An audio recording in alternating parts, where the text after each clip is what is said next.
Good morning, Ron. Good morning. Good morning, Ron. Good morning, everybody. How are you guys? Good morning and welcome. Wow, did I even get any sleep last night? Ron, you're not winning anything today. Behave yourself. Ron, you're already a winner. Thank you for being a part of the Aurora Block community. Thank you for helping us to reach out to the community and do our part. And you are doing a fabulous job. So thank you, Ron. So Aurora, are you up? Oh my goodness. For those who are still homeschooling, I know how it is. I empathize with you. And we won't talk about that now, but another time we'll talk about why is March break extended and how that makes you feel. So good morning, my sister Paulette. Good morning, gorgeous lady. Good morning, welcome.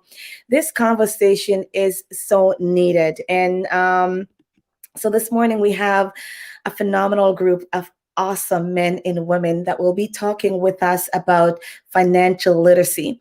We know that everybody needs to know how to manage their money well, how to invest, how to create a legacy, and how to change your mindset about wealth and money and investment. And so this conversation is also so needed because we know that Black community play an essential part in in our economy, but obviously we see that in comparison to other cultures, we are way behind. And so today we want to have this conversation, looking at the gaps, strategies, and provide some solid resources of how to change that.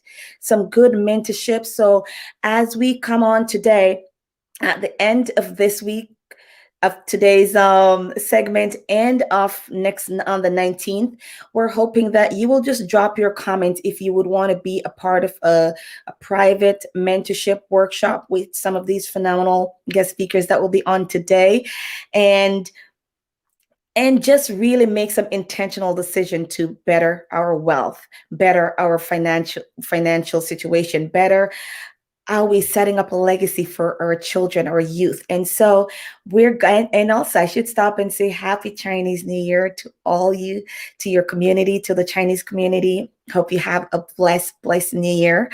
I know it's the year of the ox. I think so. I'll wait until one of my Chinese client comes on today. You could probably explain it better. I believe it's the year of the ox, but I don't want to mess up on that. But good morning. As you come in, please share the live. Please share the live because it is important to talk about Black history. We know that. It's so easy to only talk about the part of slavery and what was happening to Black people, and that is important. So it's great that we can acknowledge what happened. We can evaluate, assess, but where's the moving forward part? And it's from that Luna year. Thank you, year of the ox. Thank you for that. So how do we move forward and position ourselves? Because it's one thing, it's very easy to sit in, this is what used to happen and this is what we were deprived of as Blacks. But we're coming here today, taking our responsibility to educate, provide resources, inform, and educate our Black community. And that's what we want to do this morning. So we know it's early. They say early bird catch the worm. So come on in. And I will be starting to bring on some of my guests, all of my guests, a matter of fact. And I will just be calling them on, and as they come on, you just continue to share the page, comment about what would you want to hear today, or what are you hoping to get from this financial literacy conversation we'll be having. It is a conversation, so we're hoping that you'll be talking to us, tell us how is your finances, what are some areas that you really need some mentorship on, and we all can use that. So again, without further ado, I'm going to start to welcome our guest. Thank you again for joining us this morning. We know it's early, but please share this because we need to educate one another. We need to uplift the Black community, and we need to do it as a team. So without further ado, I will call on Jonathan Ho. And Jonathan, welcome. Hello. Our Black community. Thank you for joining me. You've been my clients for many years when I used to run Hope for You childcare. I know, both kids too. I know, both kids. And this is a piece that I really love, that it's so important to do what you do and do it well. And no matter, even when certain part of your relationship ends, it continued to grow and flourish. So thank you guys for being a part of my life. It's been such a blessing. Thank you. Thank you. Thanks for inviting. And good morning, Innocent. Good morning, Uncle. Good morning. Welcome. Thank you guys for coming on and for sharing this live as we bring on our guest speakers. We will bring on David Hopkinson. Please welcome David. Thank you, David. You're welcome. How are you? I'm doing phenomenal. I'm in red. I can't be bad. And Jonathan, you're doing well? Yes, I am. Thank you, David. How are you? Very good. I'm excellent. Amazing, amazing.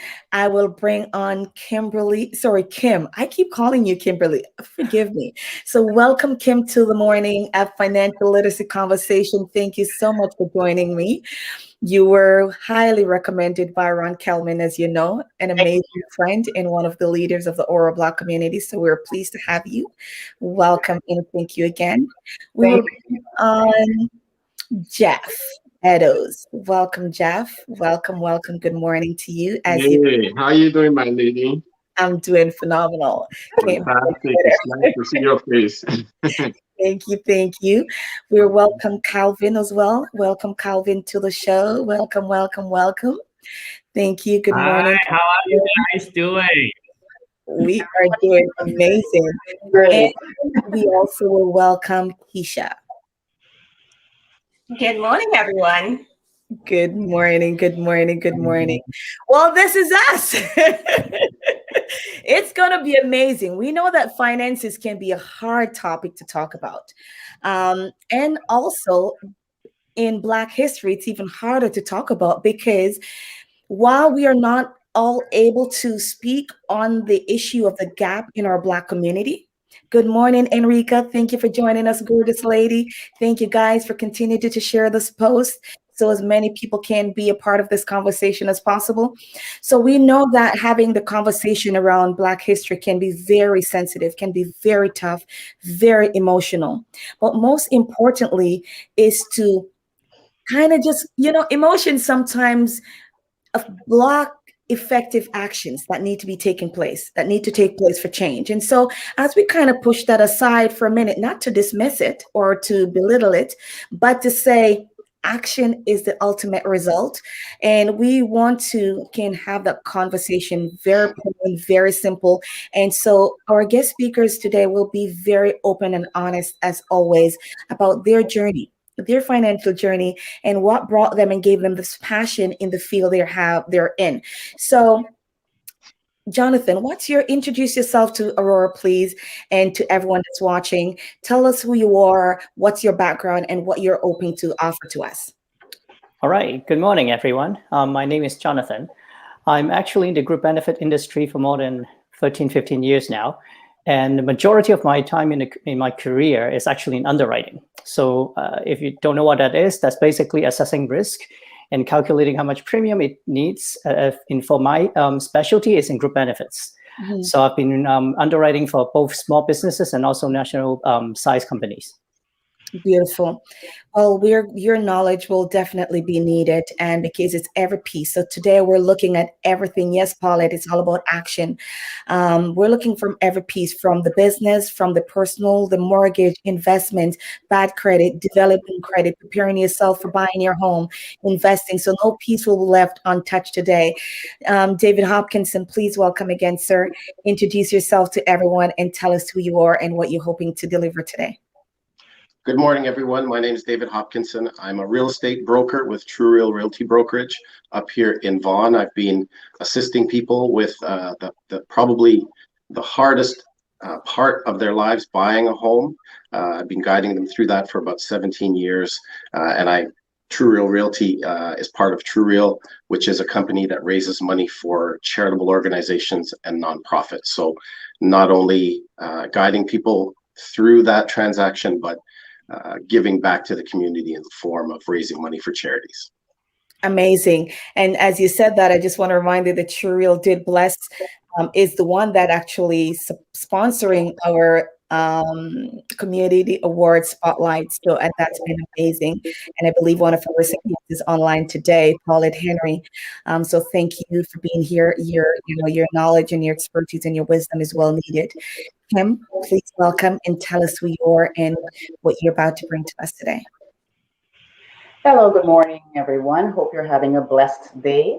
My name is Kim Leacock-Ambrose. I've been a consultant for approximately 6 years now. And as a consultant, I am passionate about helping people attain their financial goals, whether it's in the short term, long term, and as well as leaving a legacy for their families. I like helping people to achieve your financial a financial legacy, because it's important to us to have something to be left behind for our families, for our children, for them to continue on in our footsteps. And I like to help people achieve those things, because I want them to have a better life, not only for themselves, but for their children. And I want us also to get out of this circle of having to be in debt constantly. I want us to go forward in a more positive light, and making sure that you have all the tools necessary to get you to that place where you need to be financially. Beautiful. Well, again, we can't wait to start talking about that as well. Thank you. Keisha, welcome, beautiful lady. Tell us who you are and what you hope to deliver to us today. Good morning again. I'm actually broker of Recorded Transitions Realty, and we help empty nest and retirees and boomers through major life transitions, such as downsizing their family home and selling their family business. And I've worked with first-time buyers, clients upsizing, and clients wanting to downsize. And what I've noticed is there is a lot of support for first-time buyers, and there is a lot of support for people moving into bigger homes, but there wasn't really a lot of support for people looking to downsize. Mm-hmm. And this is an emotional transition for them. And I want to share today how, my experience of working with all types of client groups, as well as, the process that people who are downsizing should really consider, in addition to just simply selling their home, because it's only one piece of the puzzle. They should be fully prepared for this emotional transition. And I want to answer any questions and address any concerns people have around this. Beautiful. Well, we can't wait to start talking about that. That is so needed. Yes, it is. So thank you for that. Welcome. Calvin, welcome again. Tell Aurora and surrounding community that's watching us around Canada who you are and what you plan to deliver to us today. Hi, my name is Calvin, and I have been in the banking industry for over 20 years, specialized in the mortgage side of the business. Mm-hmm. Throughout the years, I have helped many people purchase their dream home. And I'm hoping that today I am going to give you some ideas on, financing your house purchase, and so that I can, help you avoid some of the pitfall that a lot of people are falling into. Currently, I am more of a mortgage educator, teaching new mortgage agent online. So I'm, transitioning myself into more of a mortgage education. But I'm trying to educate you guys today. Beautiful. Well, welcome. And your background, Calvin and Jonathan, if both of you are able to come to the screen, I believe. Can you let me know you're Chinese? Is that correct? Yes. Yep. Yep. Okay. So today is Chinese New Year, correct? Correct. Yes. Yes. So we just want to say happy Chinese New Year to you guys. You know, it's so amazing. What I love about the ability to deal with racism and growth of knowledge of educating ourselves is understanding how we all have one thing: need to be accepted, to be involved, and to be a part of the change. So this is just a beautiful blend, and it is so amazing to have everyone here. Jeff, welcome, my friend. Wagwan, my brother. All right, tell the people who you are, Jeff, and let's get going. Hey, how you doing, everyone?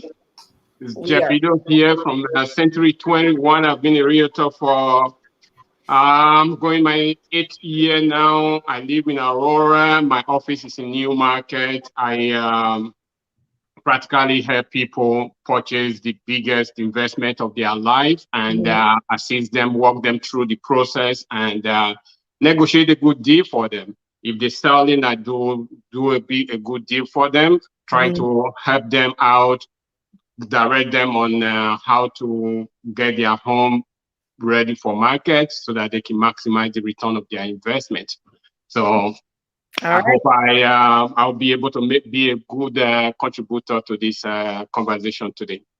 Absolutely. I don't doubt that for a second. So welcome, everybody. Thank you again for taking up the invitation to be a part of Aurora's first. And I want you to remember this.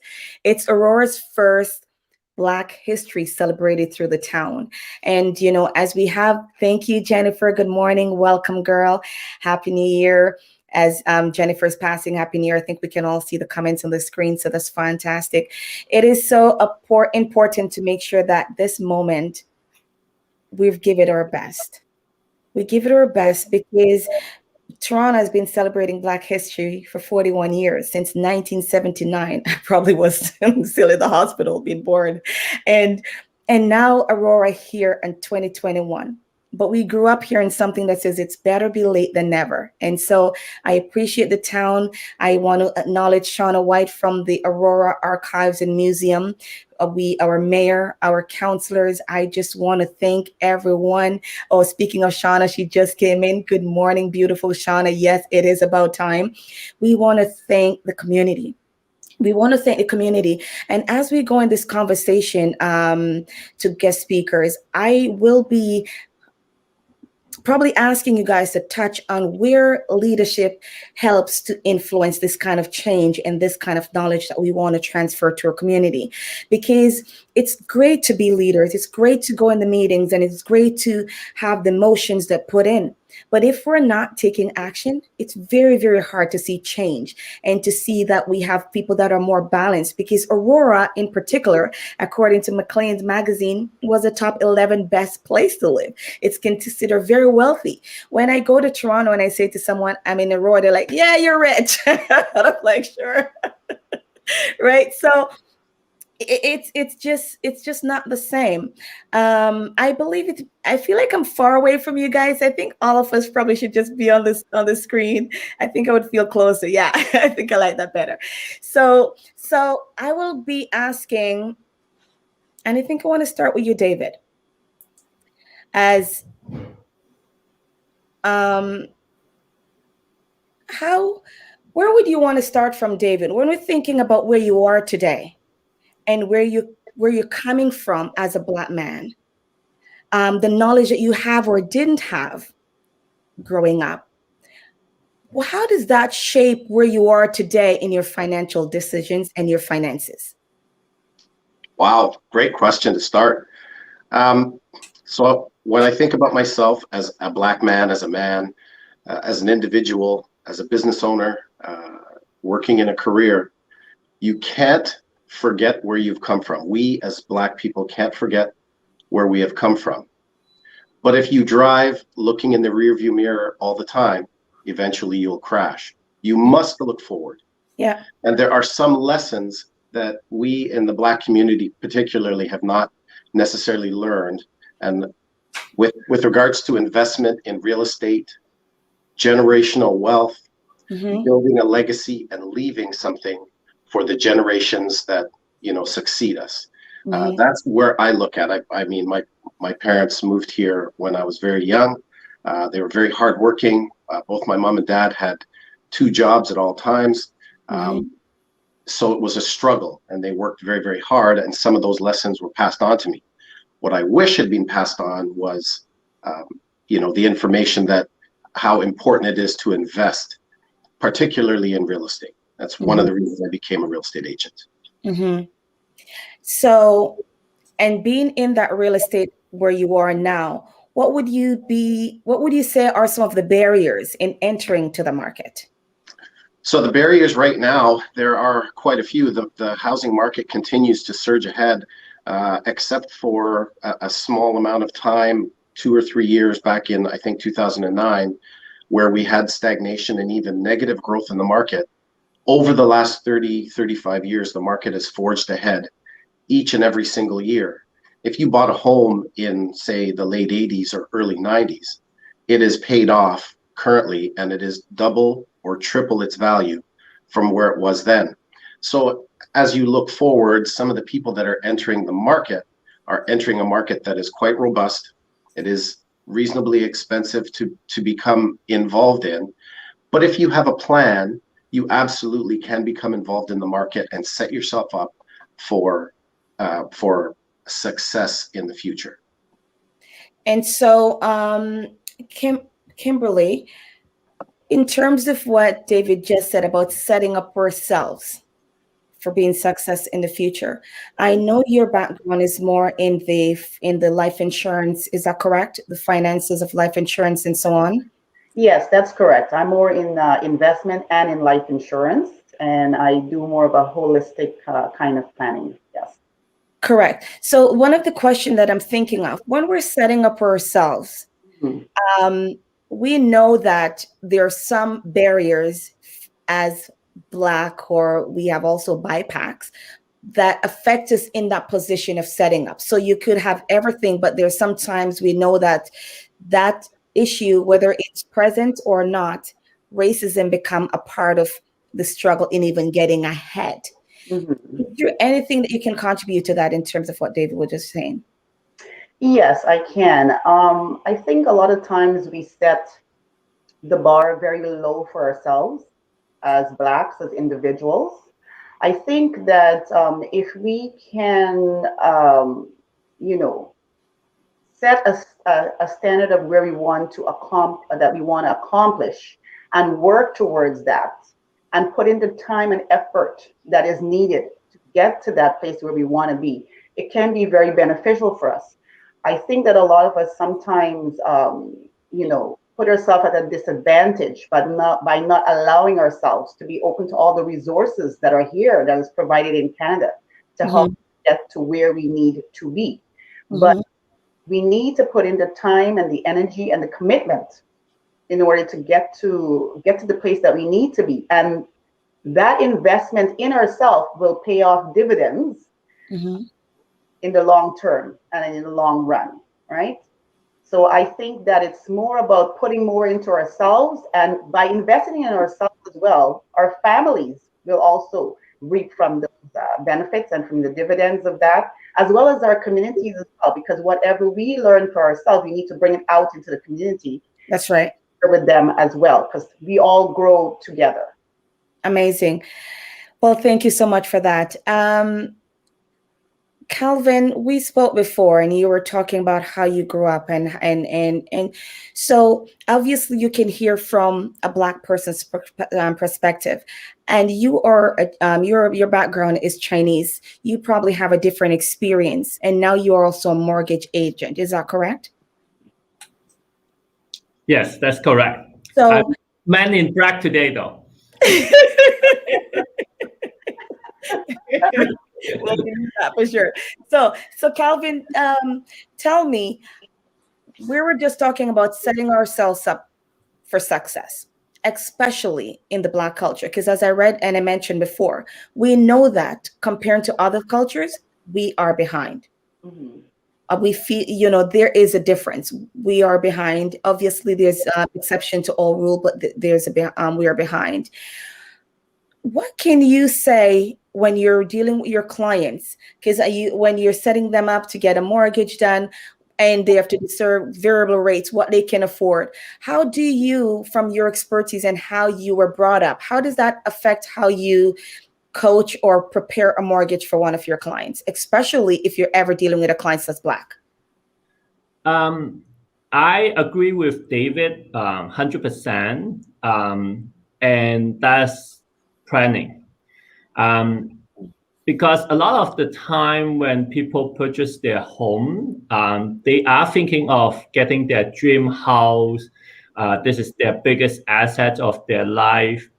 But a lot of the time, they forgot that this is also their biggest liability in their life. Mm-hmm. So without proper planning, this can go very wrong. I mean, yes, you go into the house, you look at it, oh my God, this is so nice. This is my dream house. And all of a sudden, they forgot that, hey, they have to pay that mortgage payment every single month. So without proper planning, this is not good.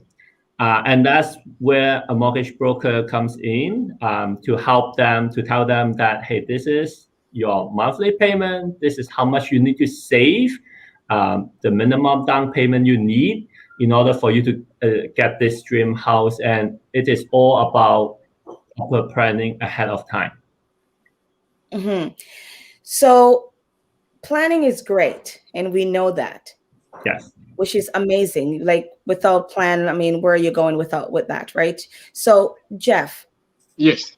How does it help us? What's the barrier in planning when you're already marginalized, you're already struggling with credit, you're already struggling with not having the proper structure based on how you were raised, you don't have that push, you don't have that support around you. How do you get out of that rut to even begin the planning process to say, I want to invest in a property, or I want to make a difference and build up from what my other family didn't have to leave a legacy for my family? I would say we can approach this from two fronts. Mm-hmm. One is get yourself educated, mm-hmm. just like what we're doing today, trying to let people know, what we went through or experience that we went through. And on the other side, you gotta have to find a way to live within your means. Okay. Yeah. Right. Okay. Educating yourself on finances is one of the key problems that we have today because it's not being taught in school. So the only way you can get yourself educated is to ask questions. Don't be afraid to ask questions. Don't be afraid to go to somebody that have information regarding what you want to do and ask. There's no question that is so dumb that you would not want to ask that question. So educating yourself is one of the key aspects that will help us, move forward and creating wealth for ourselves. So if the school is not doing it, and we will be talking about that next week, because Jonathan introduced me to this amazing gentleman as well that has that education platform for children to be taught, because it's the key. If the school is not doing it, then obviously this is what I'm trying to get at, because the school is not doing, we know that. And then, for example, say for myself, I did not grow up around anyone that talks about money in the sense of, hey, get it, keep it, save it, invest it, have this residual income, trying to seek wealth and legacy. And if you die, you want this for your kids, or, position your kids to not suffer, but also teach them hard work. If it's not been taught in school, and if I didn't have that knowledge growing up, how is it easy? Jonathan, I know this probably off your grid, but as a parent, what decision would you have to make, knowing that this is not in the school system, to make sure we're planting the root, having a good foundation for children to understand the money and value of investing and making and having a stronger future, to be a part of mainstream and not feeling again that, okay, I'm Black, I don't have this, or I'm Black, I have to live here. So how do you as a parent feel that would be, what would we need to do?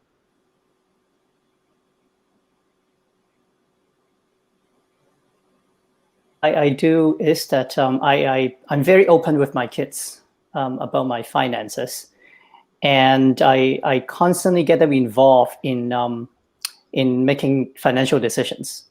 It's like even my son, as young as 5 years old, when I take him to, let's say, a McDonald's or Harvey's, I would ask him to order, and I would ask him, well, here's the money, you pay, and I let him experience those transactions. Mm-hmm. And for my older ones, basically I ask her to sometimes manage her finances, her money.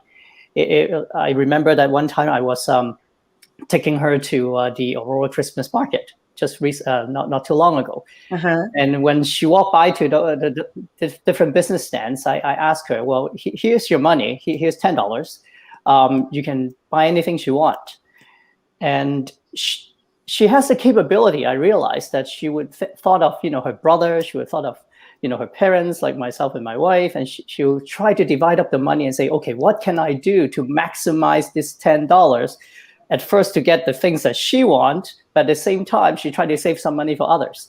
That's right. So I realized that, you know what, if I get my kids involved in making financial decisions early, as simple as could be dividing how to use up $10.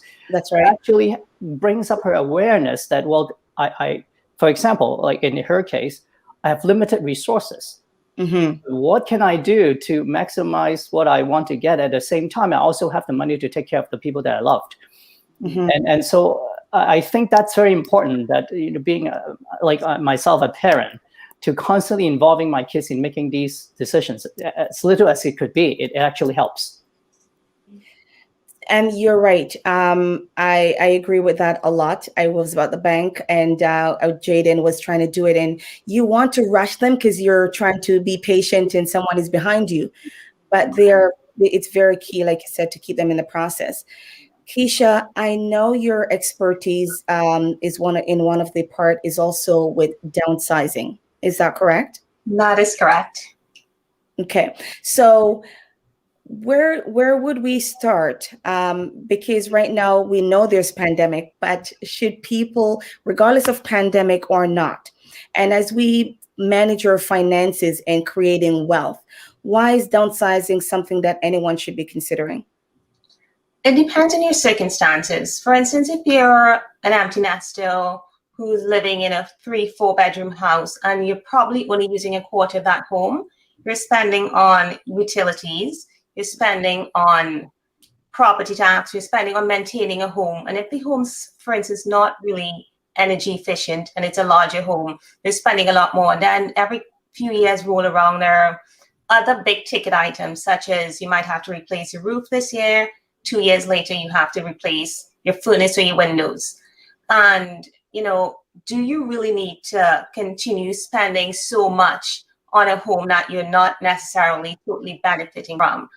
So you have to explore your options and think, okay, firstly, if I should go one step back, actually, this particular generation who have these larger homes, they live in 3 and 4 bedroom homes. They're living a lot longer. They're living longer than previous generations. They have a purpose for life, and they're spending more. They're not sitting at home on their chair watching television for the next years. So they really need to be mindful. How can I, save as much as I can and put aside for my retirement? And one of the options to explore is potentially downsizing. And it needs to be right for you, of course, before taking that step, but you have to invest in planning. You have to look at, what is my next 30 years going to look like? What do I want it to look like? And, work your way backwards from that. You also have to take into consideration, I know what I want to do. Do I want to age in place? Or do I want to live, my home for a certain amount of years and then move on? If you're aging in place, you have to take up other aspects of, okay, then I need to get a property that if circumstances change, I can actually stay here. So there are a lot of people to take in consideration. So it's not about simply saying I should move because it's a pandemic and I'm probably going to get a lot more for my house now. It might not be the right move for you. You need to really sit and plan. You need to speak with different professionals, possibly a financial advisor. You probably speak with a retirement coach, put all the pieces together, spend some time doing it and decide, you know what, is it right for me? If you're planning to make this move and you already had plans in place and you can probably benefit financially from this, a bit more, get a bit more equity right now, and you've been planning and it's right, then take that step. But if you're not ready for it, take your time before you make the decision. That's right. Well, that's beautiful. Thank you so much for that information. That is awesome. There's a question that I believe that each one of us can answer and tap into. So maybe we can just go around and try to, in the best way how we can, regardless of your background, contribute to this piece. It was a beautiful question that what we put together that says, why is it important, especially in the Black community, to invest in real estate? For me, my son is 20. And since he was 18, his birthday gift from me was I took him to the bank, helped him to get that credit card going, building the credit, telling him what it needs to not be below, like it can't pass 700, was my goal for him, tax-free savings account. And then of having met with Jeff and continued to have some conversation with different realtor about making sure that I get him in the right mindset, because he's like, I'm too young. I have time. No. So how can each one of us take about 30 seconds or a minute, go on why, especially in the Black community, we need to be investing in real estate, and also investing in life insurance. So whether or not you have a personal life insurance, what is it about group benefits? Because so if we can mix that wherever we can do that, because sometimes we take a job. And someone did say that to me. We worry about the pay, but we never thought about what the benefits are and what's important of the group benefits. So again, I just want to repeat the question is, let's touch on it. How important for the Black community to be investing in real estate and also be investing in insurance. Jonathan, we'll start with you and go then to David and around. Well, insurance is about risk. And that's basically what I'm working with every day. And there are certain risks that really can put a person in a financial crisis. Like for example, when I'm looking at myself, when I reflecting on my life stage, I would constantly worry about, okay, what happened if I died, or what happened if I'm sick? Like, how is that financially going to impact my family, especially I have 2 kids? Mm-hmm. And that becomes a constant reflection and reminder, especially every year I have to make my benefit selection. That's the moment where I pause and ask myself, what do I need at this stage of my life? What kind of financial protection that I need? Mm-hmm. Not just, and holistically, as Kim says, holistically, what kind of products, either as individual or group benefits, what kind of products do I need that can ensure that my family is protected? Okay. Like, for example, my story is that when I first graduated and I got my first property, believe it or not, Calvin is the person that helped me with my mortgage. and once I got that mortgage, I have to start planning. And I thought, okay, if I passed away, what would happen? Mm-hmm. Or if I'm sick, how am I going to deal with this mortgage? Would that impact my family?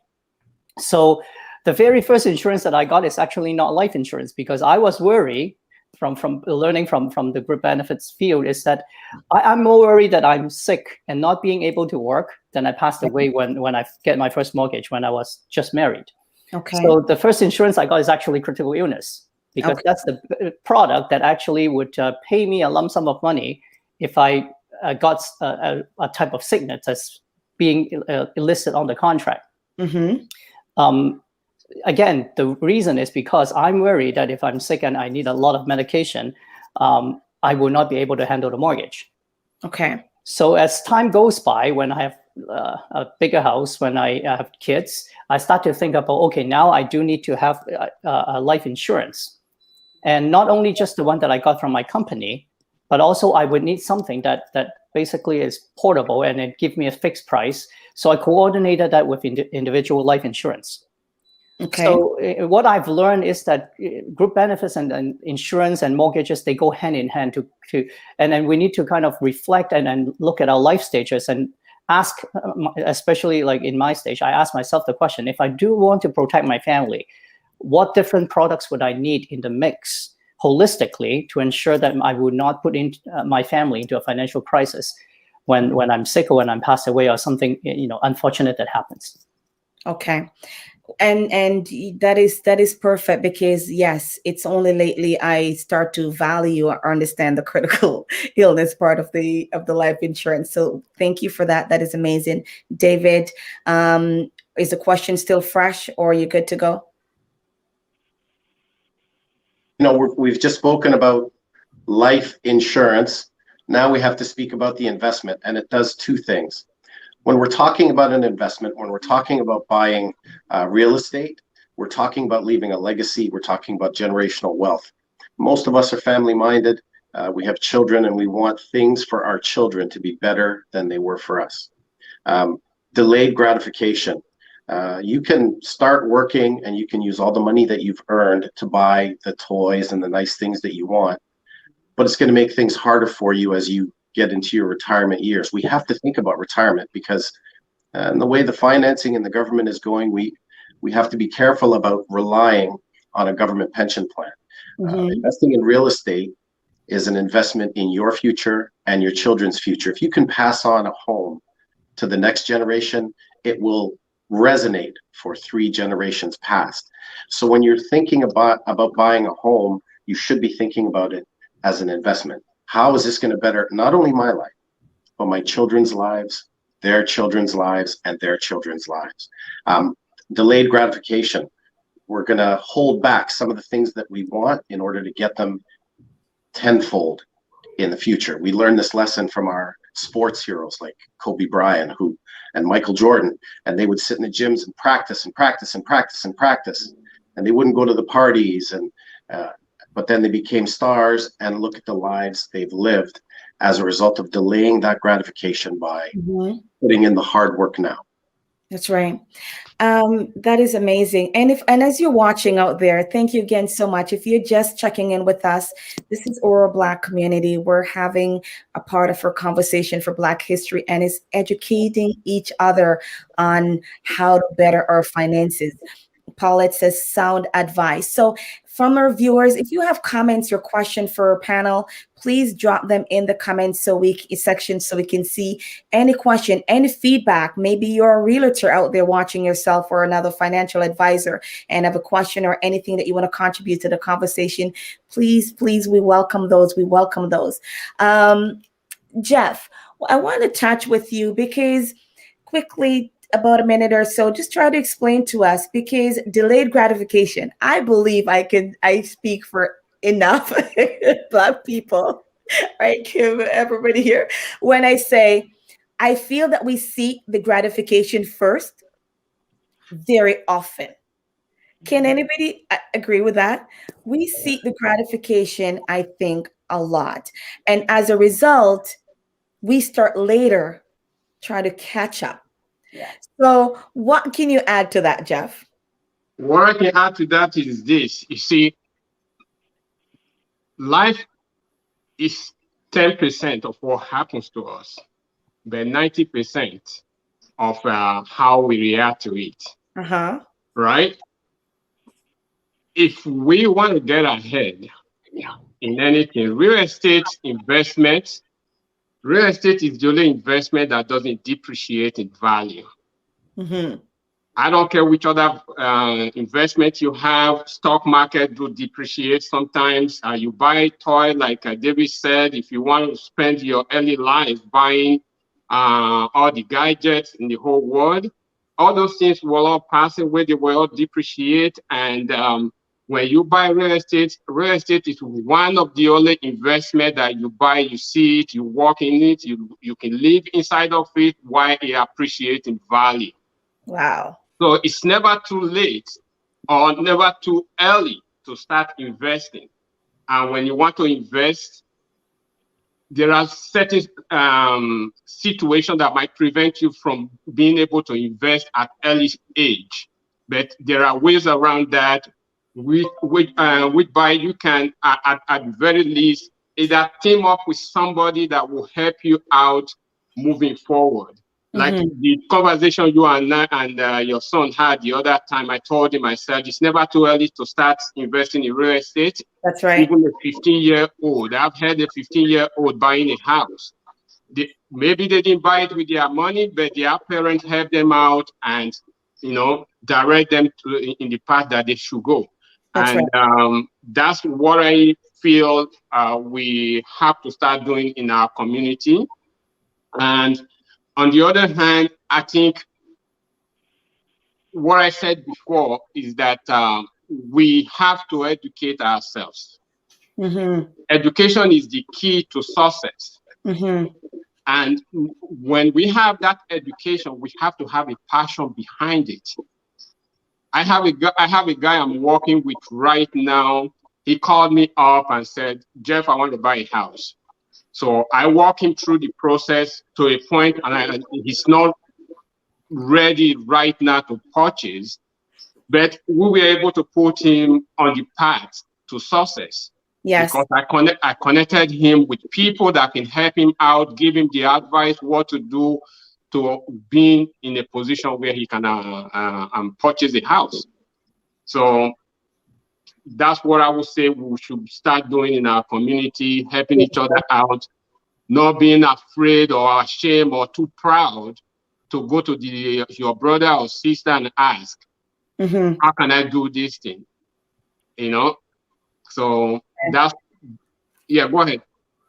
That's amazing. Thank you so much for that. I believe we have some questions from our viewers, so I will throw that out and you let me know who wants to take that question.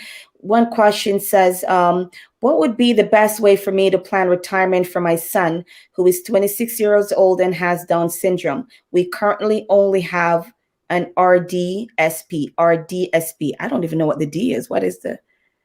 Registered Disability Savings Plan. So go ahead with that, Kim. I'm not exactly too familiar with this, but I am aware of this through, I do know a little bit of information in regards to this. This is a plan that you can put in place for individuals that have, as the lady said, a son that has Down syndrome. From an early age, so that way there's something in place for them as they get older, and they can tap into that, whether it's for educational purposes or for things that they might need to help them with their living expenses, their lifestyle, and so on. This is something that you can set up through a financial, like myself, a financial planner, or with a bank, or there's also credits and a lot of benefits that the governments have in place for individuals that have disabilities and so on. So yes, you can start from an early age, and that plan that you put in place can build as time goes, so that once the parent passed away, at least that child, that child will be well taken care of because of this registered disability savings plan that's specifically in place for these individuals. Beautiful. Thank you so much for that, Kim. And can anyone else add to the retirement plan portion of her question? David, go ahead, please. So I think that's going to depend a lot on, what your assets are, whether your son is low functioning or high functioning, and the level of care that your son may need. When you invest in real estate, you're creating that legacy. So let's say for the next 25 years, you're going to be looking after your son, but you are planning for that time when you are not able to look after your son. And in 25 years, a typical mortgage would be paid off. That is a significant investment that can be used towards the treatment and care of your son in the future. Rent out the house once, put your son in a home or a place where they can care for him for the rest of his life, and you use the residual value of your home to take care of it. But again, it depends on, how high functioning, low functioning, your life expectancy, the level of your investment, and you must live for the next 25 years as well. Okay. Amazing. Thank you so much for that. Someone mentioned that McGill University has an amazing personal financial program. I was not aware of that, so that's amazing. Another question, Calvin, do you want to try to hit this question if possible, or whomever? This one person says, is there financial ramification in passing along properties to the next generation? Who wants to? Calvin, you want to talk about it? Who else want to talk about it?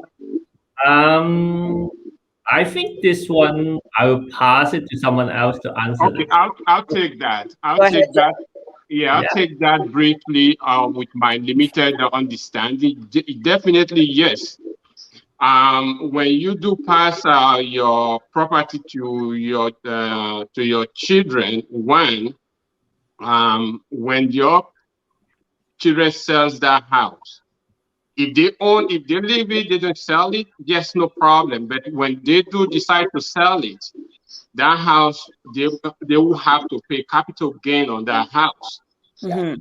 And because it will be looked at as an investment property for them.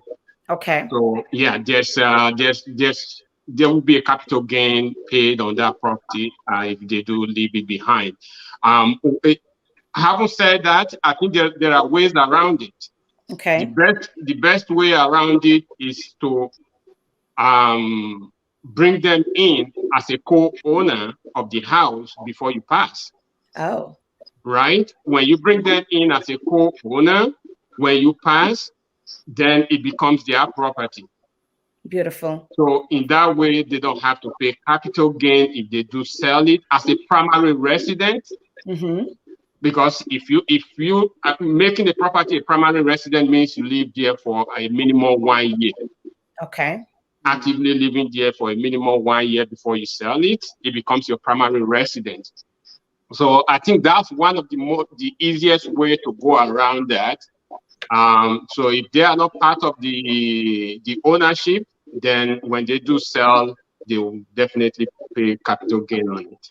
Beautiful. Well, thank you so much for adding that. Thank you, thank you, thank you. Phiona, can I piggyback on that? Go right ahead, Kim.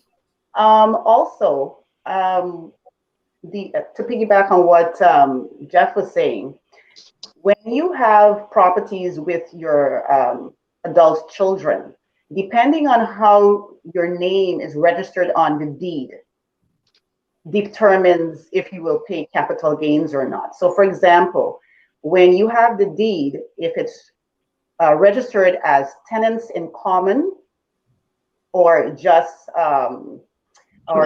joint tenancy, I don't know if a lot of people are aware of that, but depending on how you put that on the deed of your property determines on the capital gains. And the reason why I say that is, God forbid, the person that you have joint the names on the deed passes away. If you are tenants in common, then that means that you are part owner of the property. That's why it means tenants in common. But if you're joint tenancy, if you're joint tenancy, that means that once that person passes away, if you are not a member of the family, then you will incur capital gains, because now that person has left you as the owner of that property, right? The best way to get around this, if you have property and you have children, is to not have your children joint on the property with you. Is to leave it in your will so that it will pass to them without having to incur all those taxes.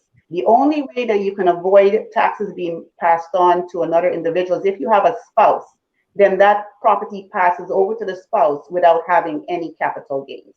But if you have children, best thing to do is not have their name on the property, leave it in the will so that way it passes to them without that capital gain, and then they can either sell the home and split the monies from it among the siblings or whatever the case may be. But having a will is the easiest way to do it, as far as I know and from what I understand.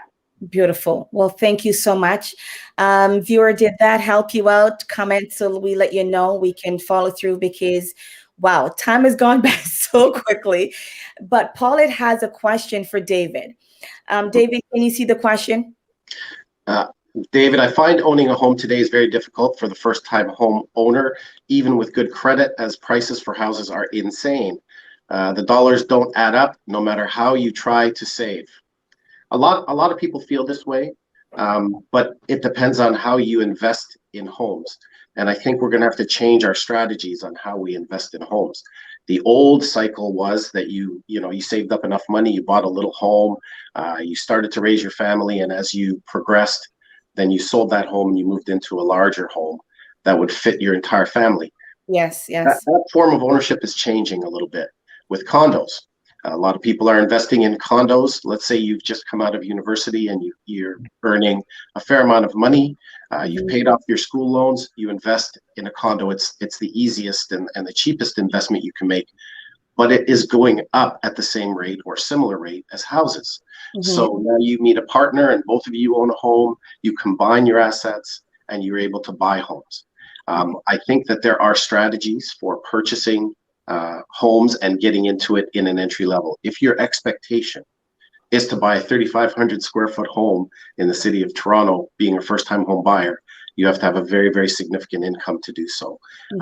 Again, I spoke about planning before, and if you plan things out, and there are quite a number of strategies you can employ to do so, you can become a homeowner. Beautiful. Wow. Thank you so much. You know, I'm able to add to that point. Go ahead. With regard to the options, there are other options that potential homeowners could consider, such as sometimes your parents might be able to assist you. You know, they can co-sign on a mortgage for you, or you can probably ask for inheritance early. Not everybody have that option, but some people may have a retirement saving plan that they tap into. If they have up to $35,000, they can borrow that money to assist them to purchase that property. And I have worked with quite a few people who have actually young people who have come together in the past and pooled their resources to friends and purchase a property, or I've actually seen quite a bit of multi-generation home purchases as well. So there are options. It may not necessarily always apply to everyone, but it's something that, you know, someone who is struggling to get into to purchase their first home can consider. Beautiful. Thank you so much for that, Keisha. I believe also, what would you like to add, Calvin? Because one of the question I was going to ask you earlier about the incentive, how that works. And as we wrap up for the next few minutes, we will all just take a turn to go over, tell people again how they can reach you, what you do, and how, and just a little bit more about yourself, because at the end of this, we have everyone who is watching to drop their name in the comment to say, I'm in for a customized workshop where we can get help to do that planning that you're talking about, David, where, because we've all, and I think we all agree about the planning part, but without guidance and mentorship, and if I don't know where to go, planning can be hard. So we will want to have a workshop where, for those a few guest speakers who are available, they will be joining with these these people who want to get to buy their home, to learn to start investing, whether to start downsizing, whether to get that life insurance, whether to know more. So that workshop will be available. So Calvin, just take a moment to quickly add about that first-time buyer, the home incentives, and what should we really know? Sure. So last year, government actually has launched a first-time home buyer incentive program for those of you who cannot save up enough down payment. The government is willing to help you. For a new build, you can get up to 10% down payment, and for resale, you can get up to 5%. And so say that you are buying a house of $400,000, potentially the government is going to help you with $40,000 down payment. And there are some criteria that you have to make. There's an income threshold, like the maximum income you can have is $120,000. Over that, they will not do that. something like that. But there are a lot of fine prints, but there is a program from the government to help you on that. And also one more thing I want to touch on the home ownership. There's a lot of people who think that the first-time buyer, they must buy a home for them to live in. But contrast to that, I personally think that, if you are living with your family right now, think of the first home that you buy. Maybe you can buy it as an investment so that you can, generate some income. And in that case, you can have your next property easier because you are now working, has an employment income as well as some rental income coming in. So the next house that you buy is easier than the first one. Perfect. Well, thank you so much. Can I add to that with Kevin? Go ahead. Yeah, Kevin nailed it. I work with a client who was renting about 3 years ago, and he couldn't buy anything here in Newmarket. So what we did is that I took him to Barrie. We bought him a place, a rental property in Barrie, which he rented out. And in 2020, he bought a house here in Newmarket. He still owned that one in Barrie, plus the one he just bought in Newmarket here. So if you can't afford anything in the town or where you live, it doesn't hurt to go back. A little further away from Toronto, where you can afford a property that is cheaper. Buy it, rent it out. You don't have to live in it. Rent it out. While that property is growing on equity and you are working in your own job, like Kevin said, maybe living with your parents. So probably maybe about 2 or 3 years afterward, you might be able to have enough equity from the house you bought that you're renting out that you can refinance and take the equity out and have enough down payment to buy a house that really befits you. Beautiful. Well, this was amazing. I can't believe an hour went so quickly. So I'm glad this is to be continued. So we're all our guest speakers will be putting their contact in the comments, and we'll be following through with all the participants today to answer questions, to follow through. Their business profile will also be on the Aurora Black community page. And guys, I can't thank you enough. I didn't know that 1 hour goes by so quickly because there's so much more that can be said or should be said. So it is so important. Again, guys, we're doing this conversation because we don't want Black history to be misunderstood as just looking at what's labeled good. We really just want to make sure we're doing our part to be educated, plan for the success that we want to see, plan for the legacy that we want to leave for children, and be strategical about how we want to be more of an impact financially. Because sometimes even as growing up in a Christian background, you feel like it's wrong to want money and to speak well. And there's a misconception in that. And so thank you guys so much. Again, we had Jonathan. He's my phenomenal client from my daycare age, and he was here today to give us some information. So Jonathan, thank you so much again for today. Thank you. Thank you. Any last words, any feedback you want to leave as we close off? Well, I guess as I mentioned earlier, it's important to look at financial risk holistically. I guess quickly, from my perspective, from what I've in my job and what I've learned, is that every year when I'm doing my group benefits enrollment, it's a time of reflection for me to look at what type of risk and who do I really want to protect, especially like my kids and family. Okay. So I would definitely encourage my friends and everybody to take a moment. If you do have to have group benefits, use that moment to really think of the people that you really want to protect. And I know the booklet sometimes can be very overwhelming with lots of terms and lots of benefits, but take that time to really look at the benefit summary and then the coverage. And maybe I'll quickly share a story that I had is that my daughter was really sick last April during the lockdown. And obviously, during that time, I don't really want to take her to see a doctor if I don't have to, get her to a medical clinic. Luckily, I realized, because I kept up with my reading on my group benefits, is that my company was nice enough to offer virtual care, which is something that my daughter can access through a laptop to a medical professional that can do a quick assessment on her. So the good news story is that eventually she did need to go to the hospital. But the comfort that I have with knowing that I have virtual care really helps. And that product gave us, myself and my daughter, the proper advice that actually we need to take her to the hospital. And she was there for a few days because of her sickness.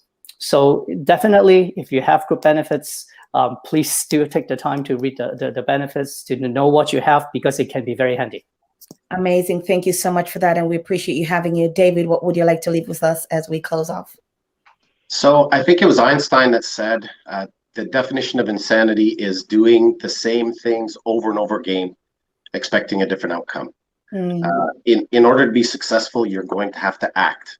If you don't act, you will stay in the same rut that you are in. Many of you are thinking, well, maybe I'll just save up a little bit more money before I buy a house, or invest in a condo, or, go with a friend to invest in something. The problem with that thinking is the housing market is so robust, it's outpacing your ability to save. Let's say you had a $500,000 home that you're looking at this year. The housing market in Toronto went up 13.5% on average from last year to this year. So if you haven't saved half of that 13%, that house that you were looking at this year is out of your price range next year. And there is a plan. There is a strategy to get you what you want. Call one of us. We'd be happy to help you. Amazing. Thank you so much. And as you can see, the comment viewers to drop in, hashtag I'm in, to be a part of this mentorship program workshop that we want to put together. Because again, we can do these conversations and they're great, but as you can see, within an hour, it goes quickly. And so if we really want result, it's all about action and making sure that you're prioritizing this. So Jeff, what would you like to leave with the audience today? Yeah, right now I just want to say, we're celebrating the Black History Month today, and I just want to encourage everybody to, like the saying goes, without our own cultural identity, we'll become anything that they want us to be. But on the other hand, if we are becoming too emotionally attached to our ethnic origin, to the point that truth and justice become a secondary consideration in our life, then we miss the point. So having said that, I think getting ourselves in the position that we will be ready to, do anything that we feel passionate about doing, is to get ourselves educated. That's right. Education is the key to success. That's right. I have something here in my computer that I stick to my computer. I'm pulling it up. I'm just going to read it. It said, behind every success is effort. And behind every effort is passion. And behind every passion is someone with the courage to try. If we don't try, if we don't move, if we don't try, we will not succeed. And that's the reason why we have to begin from somewhere. Like they said, Rome wasn't built in a day. Don't feel you're too old to start or you're too young to start. That's right. Investing in real estate is one of the best investments that you can ever do in your life, because it doesn't depreciate in value. And you can touch it, feel it, drive by it, take a look at it, live in it. And like I said before, if you cannot afford property in your town where you live in, go a little further out. Buy something else further out, rent it out. You don't have to live in it, even if you are a tenant.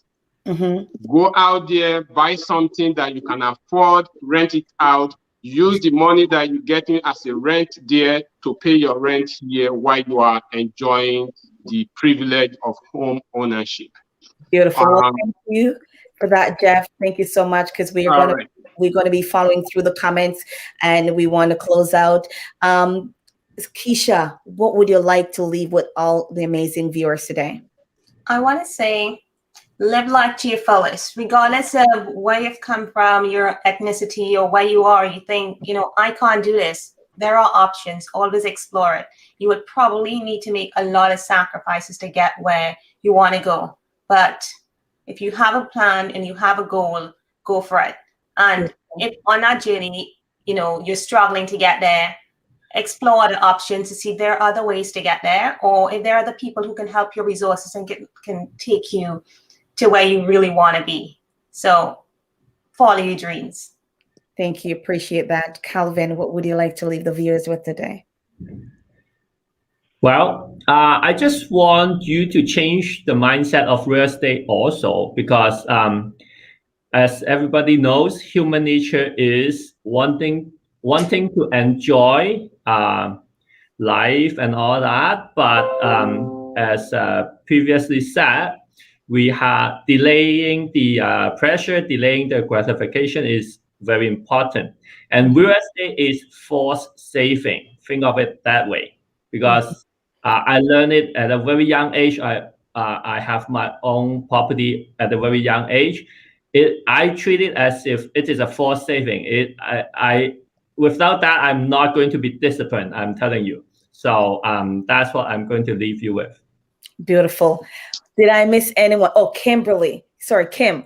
It's all good. Kim, quickly tell Aurora and the surrounding community, Aurora, surrounding areas, and all our amazing viewers, what would you like to leave with them today? What I would like to leave with the viewers today is life insurance. Make certain that you take the time to have life insurance for yourself, for your spouse, and for your family. With what we've just experienced within the last year and even now, unexpected deaths of our family members that we never thought would have happened.